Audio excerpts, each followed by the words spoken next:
Dans notre mémoire, le Moyen-Âge, c'est toujours la violence, la misère et l'obscurantisme. Une époque sans pitié.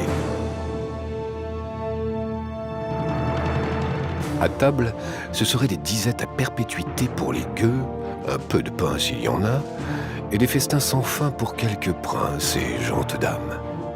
Mais évidemment, tout n'est pas si noir. En Europe, le Moyen-Âge découvre la médecine, l'algèbre et aussi la cuisine. Entre l'an 1000 et le XVe siècle, nos aïeux sont devenus des consommateurs éclairés. Ils ont inventé les régimes dissociés, les goûts du terroir et même les livres de cuisine. Et ce savoir, ils nous l'ont transmis.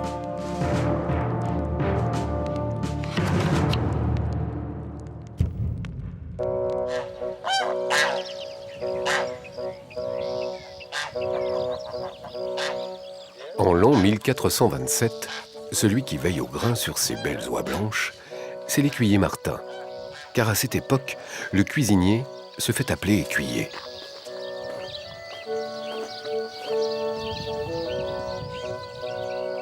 L'écuyer par excellence, c'est l'homme de confiance du seigneur ou du chevalier.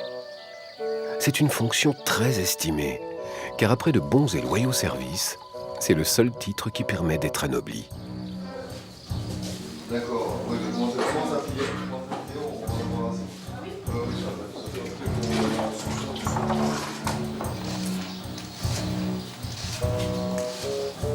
Martin sait qu'avant d'obtenir une telle récompense, le chemin est encore long. Mais en attendant que les oies soient un atout succulent pour les plus nobles palais, celui qui règne sur les cuisines du château officie à la tête de sa troupe de rôtisseurs, de haleurs ou potagers.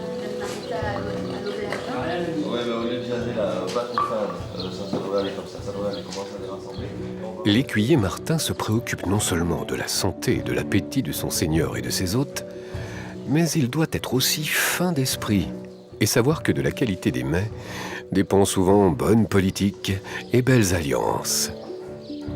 Être écuyer est tout un art.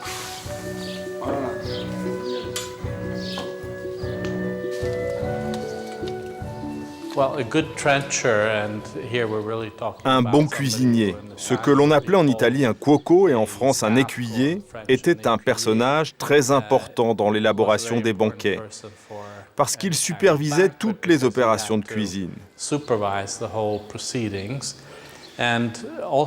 Il fallait qu'il respecte les traditions et une série de codes symboliques. Par exemple, avec le service de la viande. La partie droite d'une viande était plus appréciée que la partie gauche, et le devant plus que le derrière. Ainsi, en servant, on respectait le rang et la valeur de ses hôtes à table. Merci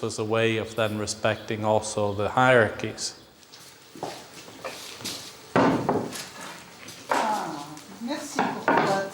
Je vais pouvoir préparer mon poisson. Être un bon cuisinier, ce n'est pas seulement être un excellent organisateur, un gardien des traditions.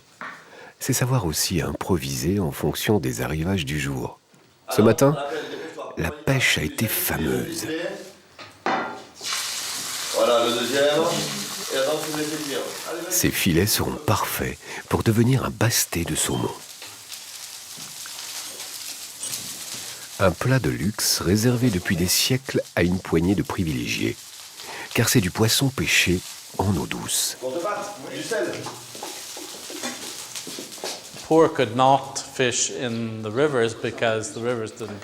Les paysans mangeaient très peu de poissons, parce que le poisson d'eau douce venait rarement des rivières. Il venait plutôt des lacs et des étangs qui appartenaient aux seigneurs, et les paysans ne pouvaient pas pêcher librement. Ces interdictions rendaient les prix du poisson sur les marchés très élevés, et cette nourriture était ainsi réservée aux nobles.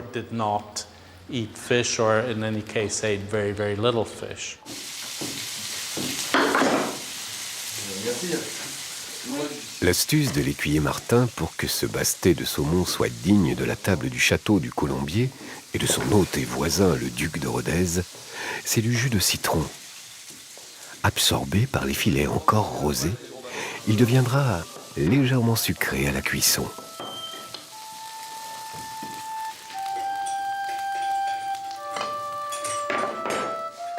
Les haleurs doivent avoir un sacré coup de main pour tenir des poêles aussi longues que lourdes et ne pas craindre la fournaise des braises. On remet au feu.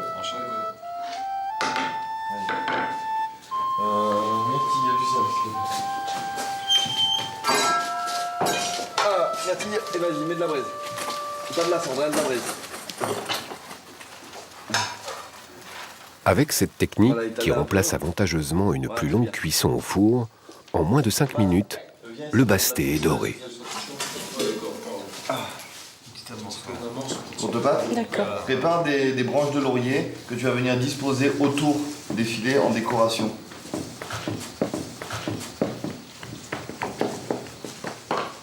Sur les tables médiévales, Tu es prêt? les mets n'étaient pas toujours aussi raffinés.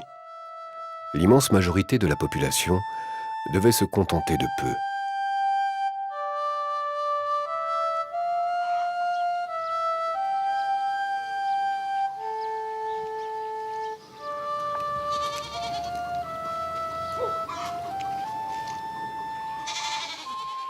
Aux environs de l'an 1000, dans des villages fortifiés uniquement par des palissades en bois, il n'y avait pas encore de véritables châteaux en pierre, et encore moins de pièces dédiées uniquement à la cuisine.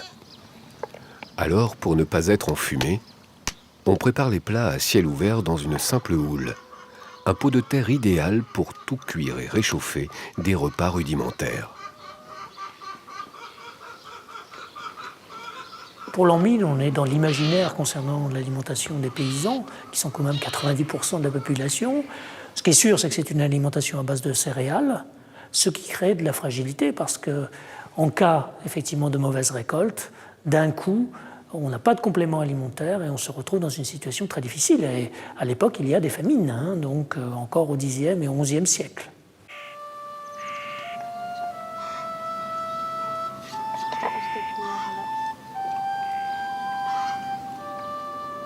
Dans les campagnes médiévales, les paysans qui sont encore des serfs ne possèdent pas la terre et donnent la plus grande partie de leur récolte à des seigneurs ayant besoin de toujours plus d'argent pour guerroyer. Ah ouais, moi en plus je mangerai pas de tout, on va partager.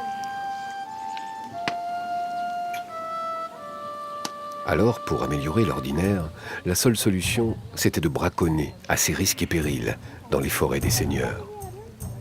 Et quelquefois, le petit bout de viande que l'on rajoutait dans la houle pouvait coûter très cher. Et le braconnier finissait sur le gibet.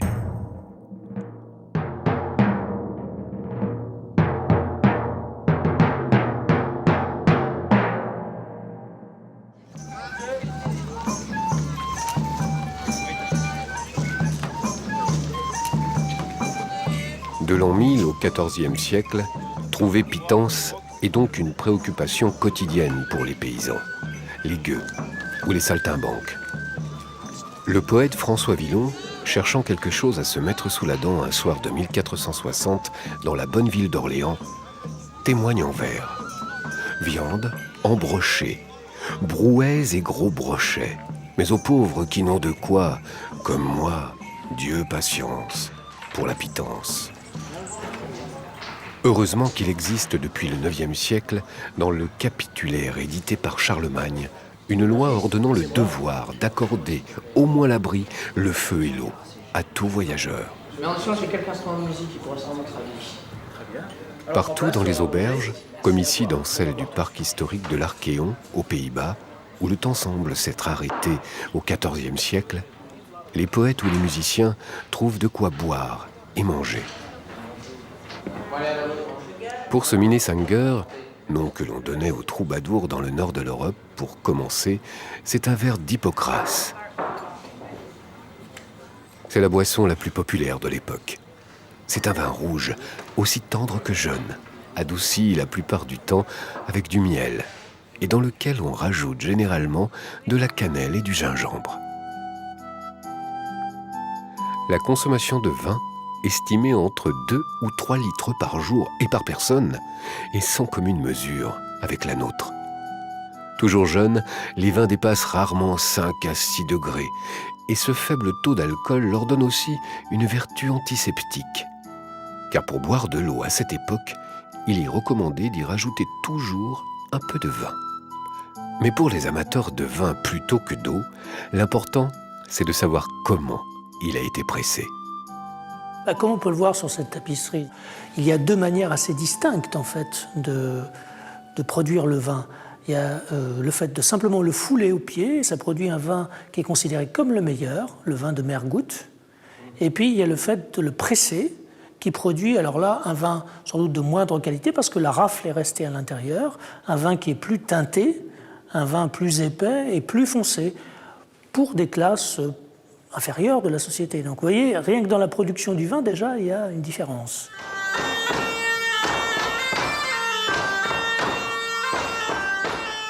Avec ou sans Mergoutte, Villon, lui, aurait attendri l'aubergiste en lui contant la balade du temps jadis. Et il aurait gagné sa pitance, en l'occurrence, une bonne écuelle de soupe.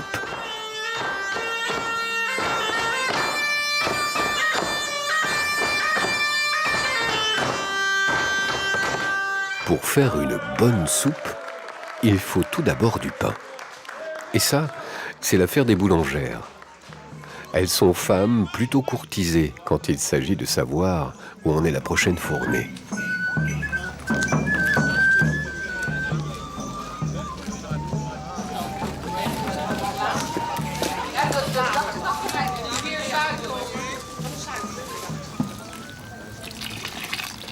En bonne commère, en mettant la main à la pâte, elles inventent aussi des dictons dont nous nous servons toujours aujourd'hui.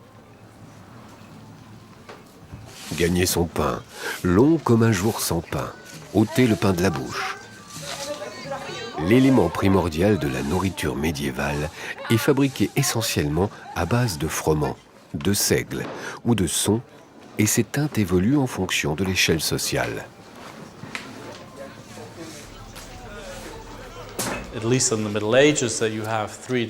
Au Moyen Âge, il y a 3 types de pain. Le pain blanc, qui est consommé par les riches.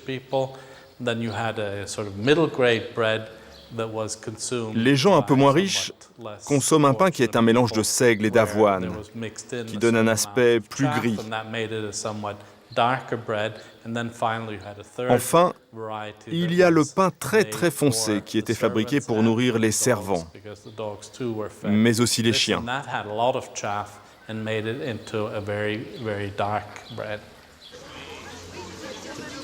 Concernant la nature et la couleur du pain, tous les royaumes en Europe ne sont pas logés à la même enseigne, surtout quand il s'agit de revendiquer sa part de pain blanc.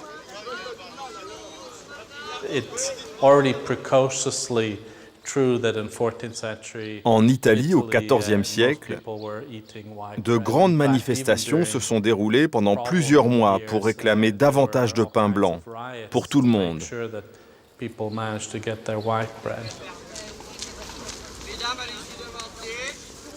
En attendant que le four soit suffisamment chaud, les boulangères terminent par une série de petits pains ronds qui vont devenir la soupe.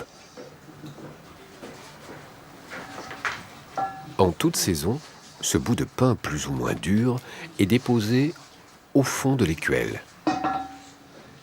Ensuite, on verse dessus le potage qui sera ainsi plus épais et plus nourrissant.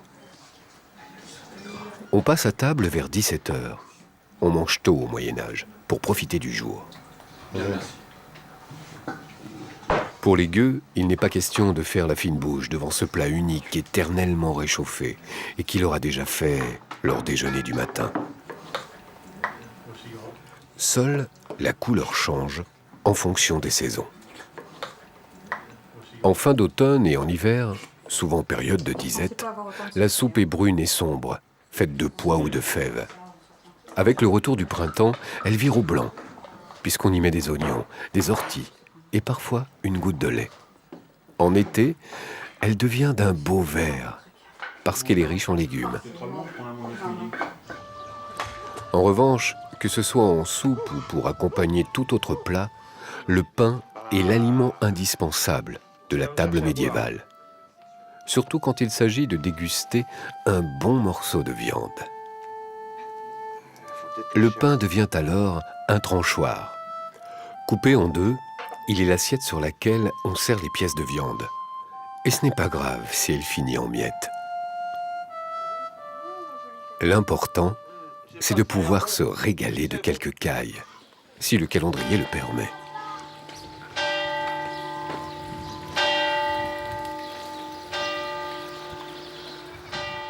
Parce que l'on soit chez les riches ou chez les pauvres, les périodes de jours maigres imposées par la toute-puissante Église catholique sont très strictement observées.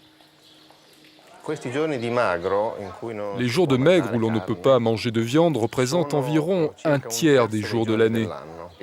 On arrive à un nombre de jours vraiment énorme, de 140, 150, voire même 160 jours par an.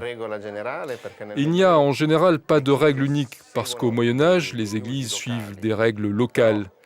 Mais grosso modo, on peut dire qu'au moins un tiers des jours de l'année sont des jours de carême ou d'abstinence.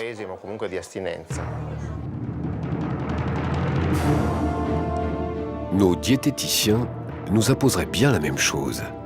En dissociant graisses et glucides, nos ancêtres pratiquaient un des régimes les plus sains qui soient. En prime, pour gagner leur salut en gardant leur santé, ils marchaient. Tous les ans, et c'est énorme, pour le XIIIe ou le XIVe siècle, 500 000 pèlerins prenaient les routes de Saint-Jacques-de-Compostelle. Et pour passer du royaume de France vers celui d'Espagne, il fallait gravir le col de Roncevaux pour franchir la barrière montagneuse des Pyrénées. Et quand ces hommes, ces femmes ou ces enfants très croyants se retrouvaient sur les pentes raides de ce sentier de pèlerinage un jour d'abstinence, en devant éviter de manger de la viande, ils étaient vraiment sur la voie de la rédemption.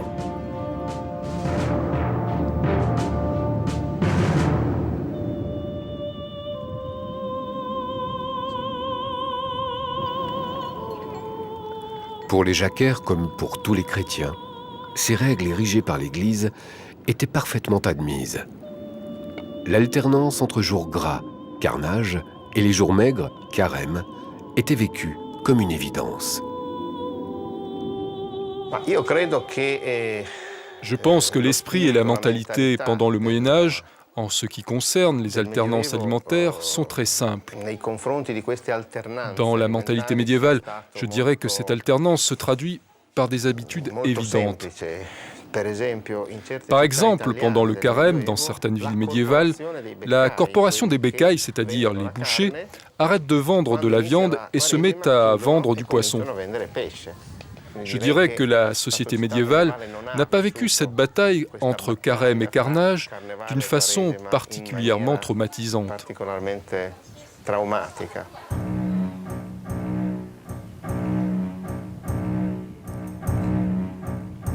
Partis souvent depuis des mois, ces pèlerins ont évidemment besoin de ressources caloriques adaptées. Du pain, du fromage et surtout des amandes. Pour les plus petits, ces fruits secs sont de véritables bonbons énergétiques. Et pour les grands, sous forme de pâte ou de lait, c'est l'un des ingrédients les plus appréciés des tables ou des casse-croûtes médiévaux. Dans une époque qui ne connaît pas encore le beurre, pour accompagner des tranches de pain quelquefois un peu rassis, un peu de graisse et de saindoux les rendent plus appétissantes. Douceur grasse auquel il faudra renoncer chaque vendredi, commémorant la crucifixion du Christ pendant les 40 jours de carême précédant Pâques ou au gré des ordonnances et pénitences imposées par les religieux catholiques. Pour passer outre, il faut une dispense. L'Église les distribue avec parcimonie aux femmes enceintes, aux enfants parfois, aux malades, mais aussi à ses propres serviteurs.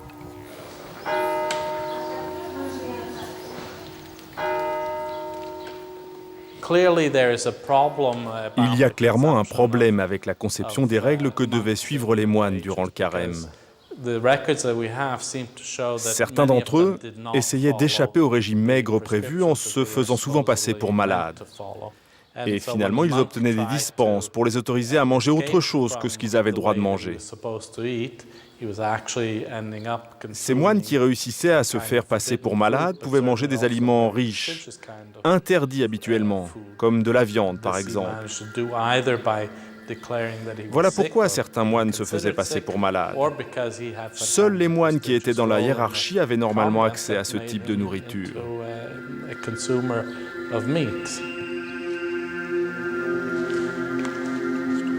Ainsi, donc, pour se délecter des nourritures terrestres, les moines trichaient un peu. Et quand ils n'étaient pas en période de carême, pour se consacrer aux affaires du ciel, ils avaient aussi un solide appétit. Des estimations basées sur des études de livres de comptes de monastères cisterciens datant du XIVe siècle apportent la preuve que le régime alimentaire des moines approchait 3500 à 4000 calories par jour, soit le double du minimum vital réservé au commun des mortels. Il faut dire qu'au Moyen-Âge, les monastères et les couvents sont de véritables fermes, avec de fabuleux jardins où la production dépasse de loin les besoins.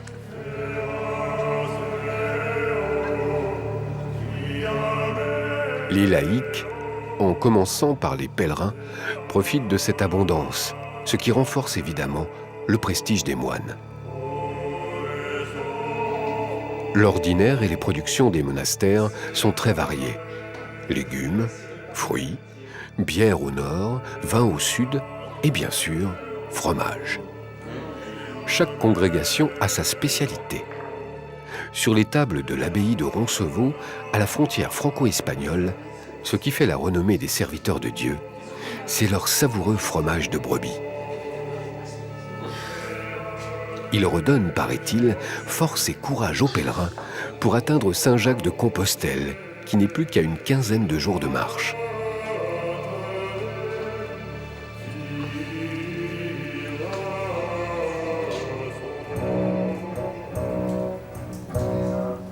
Contrairement aux idées reçues, nos aïeux avaient un souci permanent d'équilibre. Ripailler, festoyer, oui, mais jamais dans l'excès. On mourait jeune à l'époque, vers 40 ans en moyenne pour les hommes. Pour espérer aller jusque-là ou au-delà, hygiène de vie et diététique faisaient bien mieux que cierge à l'église.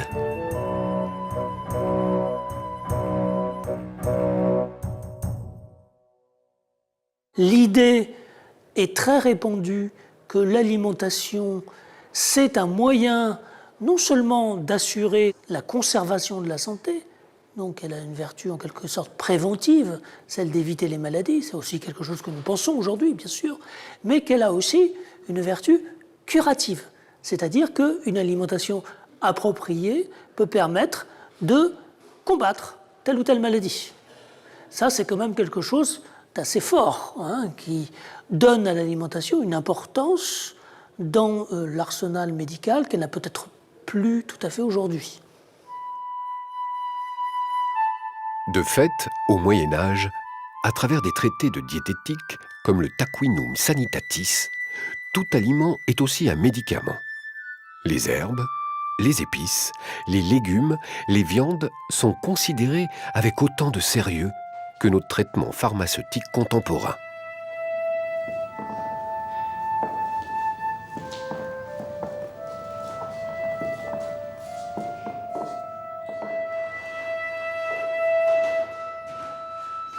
Selon une théorie héritée de la médecine grecque de l'Antiquité, reprise par les médecins arabes, toutes les maladies sont dues à des déséquilibres des humeurs dans le corps.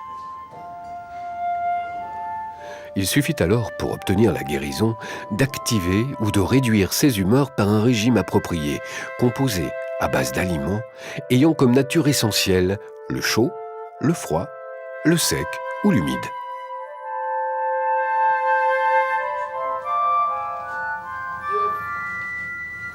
Les fiévreux, ceux qui avaient des fièvres, dans ces siècles-là, dans les régions méditerranéennes, il y avait beaucoup de malaria. Donc la fièvre était quelque chose d'assez courant, d'assez répandu. On prétendait la combattre avec, par exemple, un régime de salade, parce que les salades étaient très froides. Alors les salades, en règle générale, strictement impossibles. Beaucoup trop froid, dangereux pour la santé, trop long à digérer. Mais si on est malade de fièvre, oui, là c'est possible. Ces préceptes médicaux mis au point par l'école de Salerne, puis développés par les facultés de médecine de Bologne, Montpellier ou Cambridge, se traduisent dans la culture populaire par des dictons à l'usage de tous. Comme « lait sur vin est venin »,« vin sur lait est souhait », ou bien encore « veau mal cuit et poulet cru font les cimetières bossus ».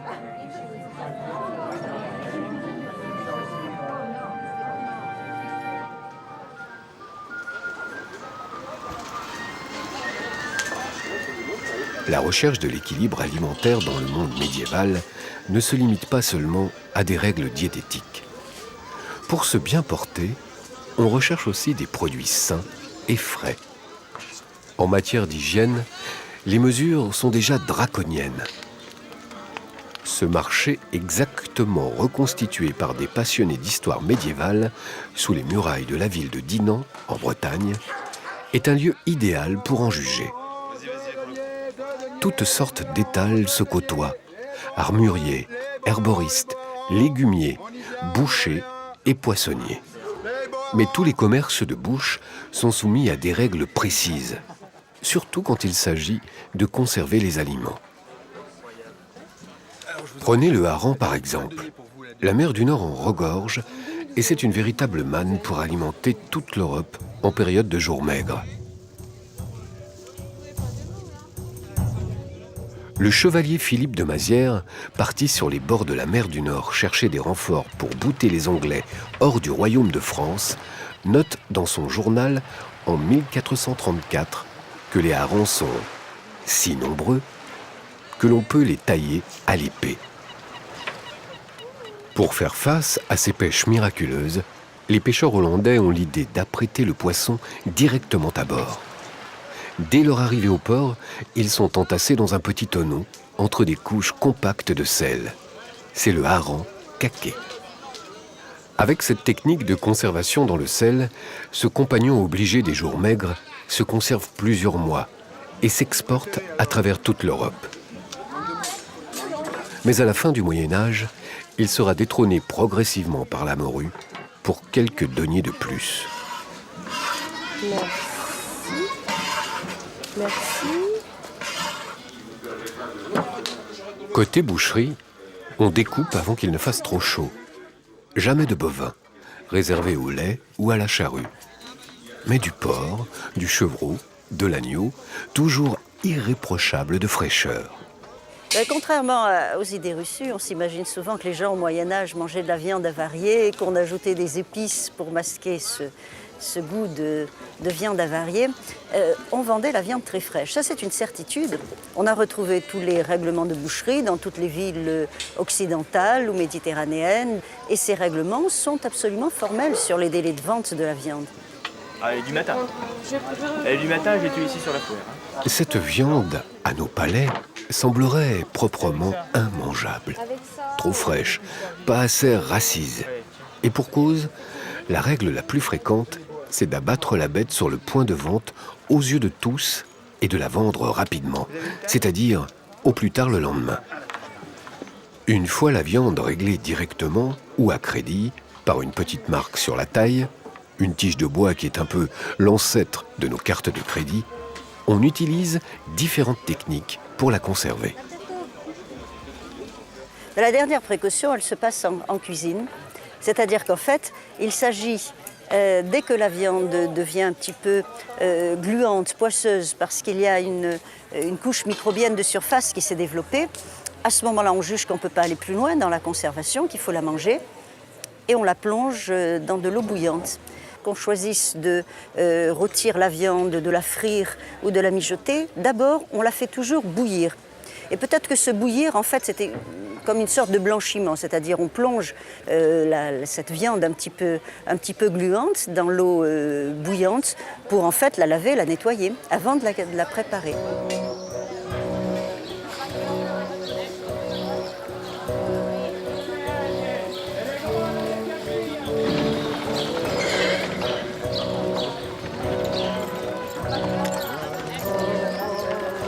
Les principes de précaution entourant les commerces de bouche coïncident aussi avec la naissance du terme consommateur.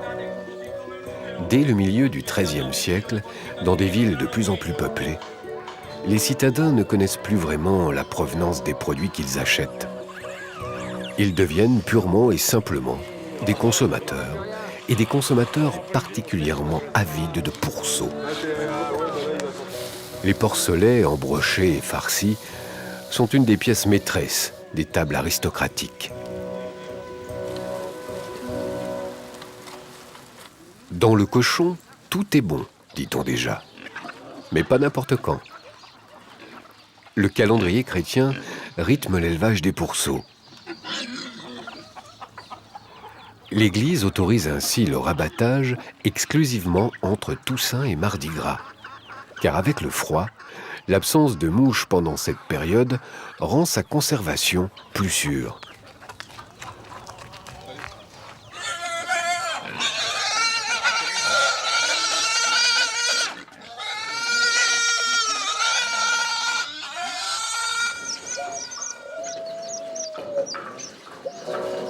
Retour au château du Colombier, où l'écuyer Martin interdit tout chapardage et grignotage, comme du temps où il était un jeune souffleur pour entretenir le feu dans les cuisines de son maître, l'illustre Guillaume de Tirel, dit Taillevent.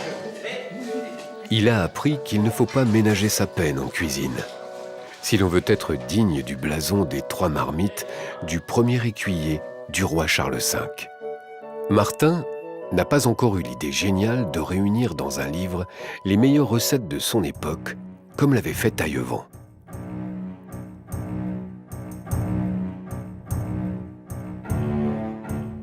C'est la première fois, au fond, dans l'histoire, qu'il y a la conjonction entre un grand cuisinier et un livre de cuisine. Jusqu'à présent, c'était plutôt, notamment dans l'Antiquité, l'œuvre de gastronome, les livres de cuisine, pas l'œuvre de cuisinier.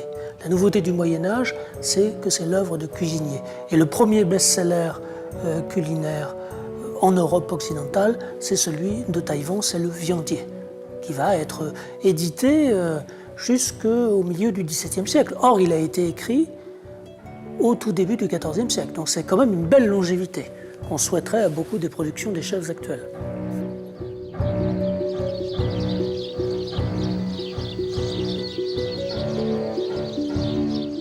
Pour officier en cuisine, dans l'esprit de son maître, l'écuyer Martin a ordonné à ses potagers de trouver la meilleure oseille pour en tirer le verjus, l'indispensable condiment acidulé présent dans la plupart des plats.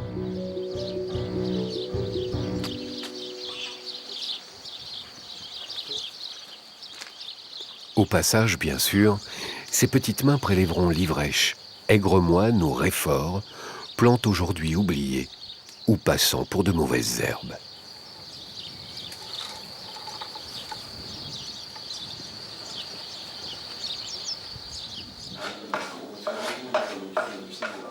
Coupé, pilé, pressé, Martin affectionne particulièrement l'acide du verjus d'oseille qui donnera une saveur finale à sa spécialité, le chaudin de porc. Très bien. Allez, allez.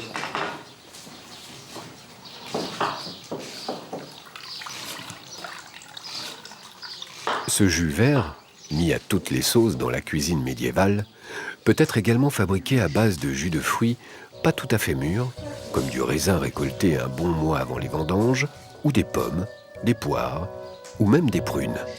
Voilà. Bon verjus d'oseille. Sur toutes les tables de l'Europe médiévale règne une autre passion, celle des épices. On les considère à la fois comme un médicament et comme un aliment. On en saupoudre les 3/4 des plats, et cette passion coïncide avec la puissante influence du monde arabe dans toute l'Europe médiévale.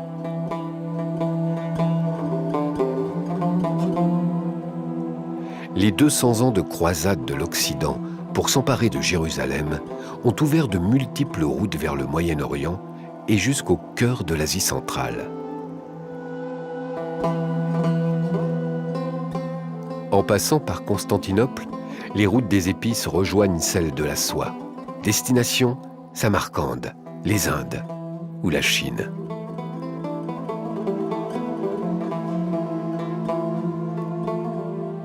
Pendant que preux chevaliers et guerriers de la vraie foi s'étripent en terre sainte, leurs commerçants s'affrontent paisiblement aux échecs. Dans la perspective de belles affaires, le marchand chrétien de Venise n'hésite jamais à entrer sous la yourte de l'infidèle turkmène pour découvrir et négocier ses trésors.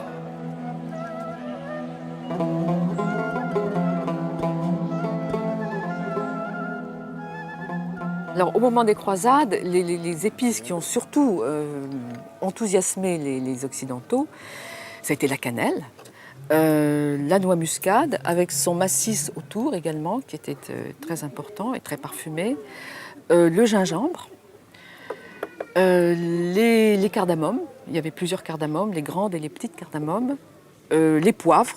Là, c'est du poivre noir, mais il y avait également des poivres longs qui étaient comme ça, et des poivres ronds qui étaient des cubettes, qui étaient des petites grosses boules. Et puis il y avait évidemment le clou de girofle, les galangas, qui sont des choses qui viennent de l'Orient. Cette alimentation, c'est à la fois le plaisir de l'odeur, le plaisir du goût et le plaisir de la vue. Et c'est extrêmement important.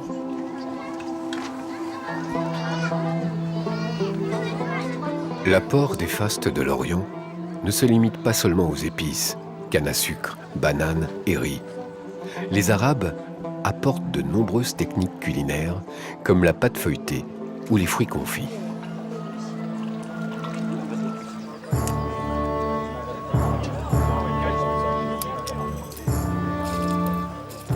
La passion pour les épices atteint son apogée au moment de la guerre de Cent Ans qui oppose la couronne d'Angleterre à celle de France. Les épices qui passent à l'époque pour de véritables produits de pan sont préparées avec le plus grand soin par les cantinières des chevaliers français. Mélangées à du miel, les épices donnent des forces supplémentaires, pense-t-on, en activant la circulation sanguine.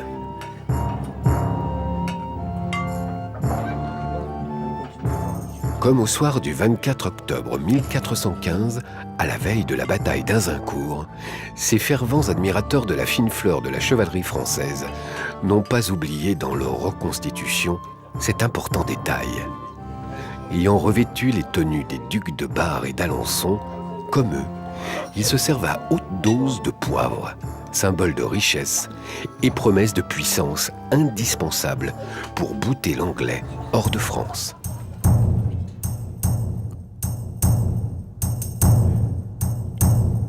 Chimère, bien sûr. Ils connaissent très bien le scénario d'Azincourt. Ils vont tous tomber sous les flèches et les coups des Anglais, qui vont, comme eux, rejouer cette terrible bataille.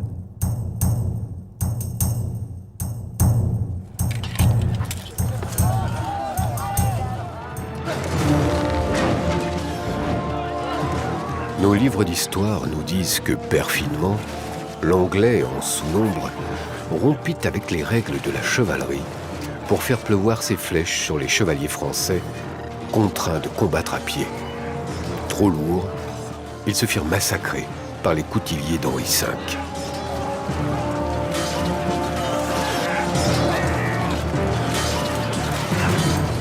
Les livres nous disent un peu moins que les Français se sont bassement vengés. Ils ont à leur tour massacré par surprise l'arrière-ban de l'armée d'Henri V, et ils se sont emparés de toutes ces réserves d'épices.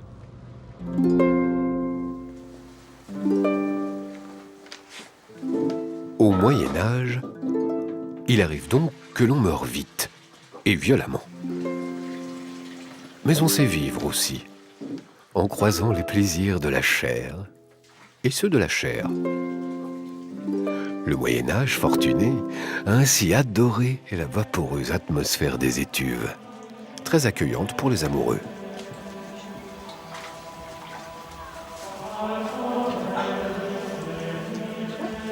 On s'immerge dans l'eau chaude et la fière corporation des étuvières prend soin des corps. Au menu de ces douceurs charnelles s'ajoutent des gourmandises et du vin. Pas n'importe quel vin, du Posset. Mélangé à du lait caillé, il a, dit-on, d'incomparables vertus aphrodisiaques.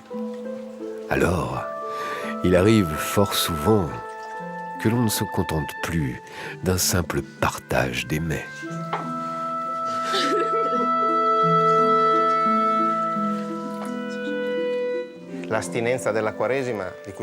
L'abstinence du carême n'est pas seulement l'abstinence de certains aliments, mais c'est aussi une abstinence de sexualité.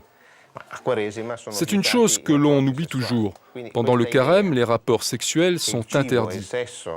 Donc le fait que l'aliment et le sexe vont ensemble est une idée que la culture médiévale a en elle de façon très forte. Les motivations ne doivent pas être recherchées bien loin, car ce sont les deux plaisirs par excellence du corps, et l'un entraîne l'autre.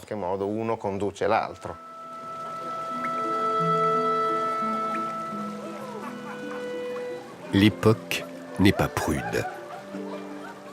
Certaines miniatures le prouvent, avec ses couples enlacés, se laissant aller à une douce ivresse d'essence.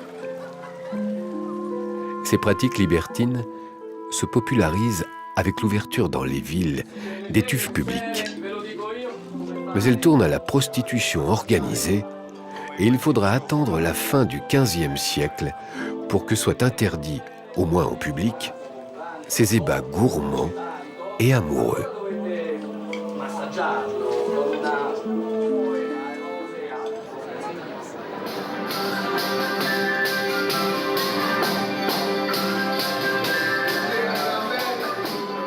Sur les tables des châteaux, quand gourmandise ne rime pas avec amour, on ne craint pas l'abondance. Le prestige de l'hôte se mesure à la qualité et la quantité des pièces de viande servies. La chasse restant l'apanage des seigneurs, le gibier occupe une place de choix. Mais, au fil du Moyen-Âge, les goûts des nobles n'ont pas cessé d'évoluer. Il y a eu un changement par rapport à ce qui existait 3 ou 4 siècles plus tôt, à l'époque de Charlemagne. À cette époque, le goût de la noblesse était beaucoup plus orienté vers les gros animaux, cerfs, sangliers, chevreuils, ou même les ours. Plus la viande était grasse, plus les animaux étaient gros, plus ils plaisaient aux seigneurs de l'époque de Charlemagne.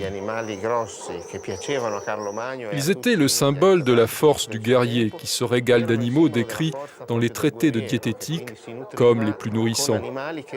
En revanche, les volatiles étaient considérés comme des viandes plus légères, plus raffinées. Le fait que dans les cours du XIIIe et du XIVe siècle, ce soient ces viandes qui deviennent plus appréciées, plutôt que l'ours ou le sanglier, cela veut dire que quelque chose a changé dans l'image sociale que cette aristocratie veut donner d'elle. Cela veut dire que l'on n'a plus une noblesse de guerrier, mais une noblesse de cour, donc de diplomate, de politique. C'est donc une communication différente qui passe à travers la nourriture. Pan, faisan, cygne ou colombe, les habitants du ciel, proches du divin, sont donc réservés à de très nobles estomacs. Dans ce domaine du raffinement ailé, comme dans la manière de cuisiner ou de se tenir à table, les dîners de Florence ou de Sienne ont déjà des saveurs de modernité. Sous l'influence des arts, de l'architecture et d'un commerce resplendissant avec l'Orient, avec un siècle d'avance sur le reste de l'Europe, la Renaissance a déjà commencé dès le milieu du XIVe siècle dans les 2 cités emblématiques de la Toscane. Fiers de cet héritage, à Bévagna, entre Florence et Rome, chaque année, des passionnés reconstituent des banquets pour revivre ce penchant sans limite pour les menus ailés. On présente les volatiles, tantôt cuits, tantôt emprisonnés vivants dans des soufflets. Oiseaux de bon augure, emblèmes de la puissance, ils sont les promesses idéales des régals.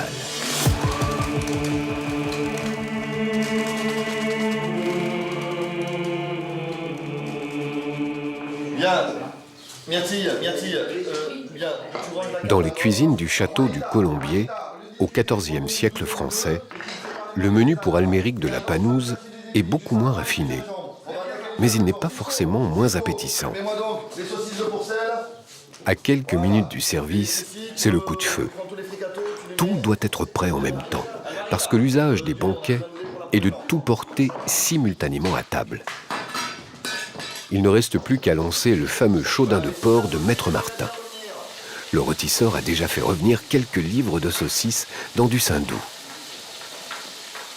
Il faut maintenant généreusement les arroser de vin à raison de 80 centilitres par livre. Du claret, très doux, à base de miel. C'est parti pour mijoter 20 minutes à feu doux. Le légumier, de son côté, a pilé 2 pincées de gingembre, de poivre et de safran avec de la mie de pain. Ce subtil mélange est rajouté en fin de cuisson.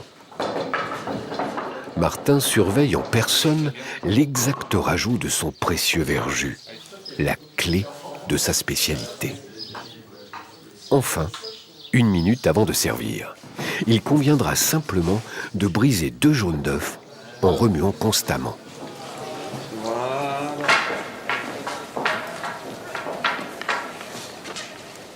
Ce soir, avec son fameux chaudin de porc, qui embaume déjà tout le château, l'écuyer Martin serait digne d'un blason, avec au moins 2 marmites.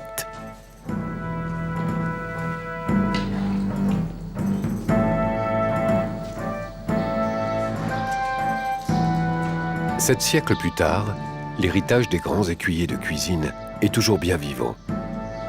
Au Grand Véfour, à Paris, un autre Martin, mais celui-ci prénommé Guy, voue ainsi une admiration sans borne à Maître Chicard, l'autre grand écuyer très inventif de la fin du Moyen-Âge.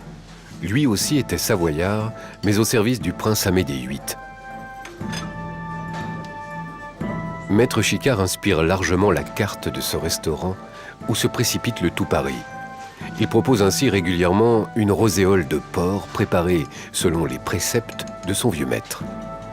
Il lui faut pour cela travers de porc, cannelle, figues, pruneaux, dattes, gingembre et pignons. Malgré ses 3 étoiles, il n'hésite pas à afficher une modestie de bel aloi pour rendre hommage, en homme de cuisine et de culture, à l'écuyer du prince de Savoie. Dans ces recettes, l'innovation est principalement le grammage. Vous avez une recette, un bon d'économat, en termes techniques qu'on appelle, mais qui est grammé. 30 grammes de ça, 50 grammes de ça. Et puis, au-delà de ce grammage, qui est vraiment une référence pour l'époque, et qui permet à tout à chacun de pouvoir réaliser une recette à la maison, il y a cette notion divine qui intervient, du beau, pour que l'ingrédient, on prenne l'ingrédient au meilleur moment, qu'il soit mûr, qu'il soit goûteux. Donc c'est quelque chose de vraiment nouveau dans les livres de l'époque. Je dirais Maître Chicard, moi, m'a aidé dans ces notions divines du beau, du bon. Ça reste une référence pour, quand on cuisine aujourd'hui, c'est en même temps donner le meilleur de soi-même. C'est donner le meilleur de soi-même, c'est d'aller au fond dans une recette. Et ça aussi, c'est important au-delà même de l'ingrédient et de cette philosophie de préparer.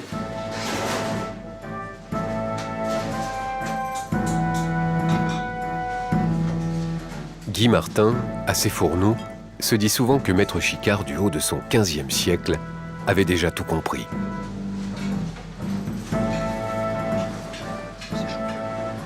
Cette rosséole est vraiment révélatrice, moderne, parce qu'on parle d'un produit de base. On va dire aujourd'hui un produit de terroir de région, qui peut être de la poularde de Bresse. Là, c'est du porc. C'est un produit bien de chez nous, et il le fait voyager. Il amène le rêve par les épices qu'il apporte. Et en même temps, il rassure. Haydon, qui quelque chose de magnifique en joignant des feuilles d'or. Donc c'est cet ensemble de créativité, d'association qui fait que cette recette est complètement d'actualité. Cette roséole doit être digne de la cour de Savoie. Alors, Guy Martin, comme maître Chicard, la revêt d'une parure d'or pur. On disait que l'or rendait les femmes belles, que c'était un moyen de vivre très vieux, c'était la pierre philosophale. Et c'est vraiment cette période, au Moyen-Âge, où on utilise des pierres précieuses. Donc là, c'est vraiment une recette, on est dans le jus, on est dans la recette de l'époque de 1420 du 15e.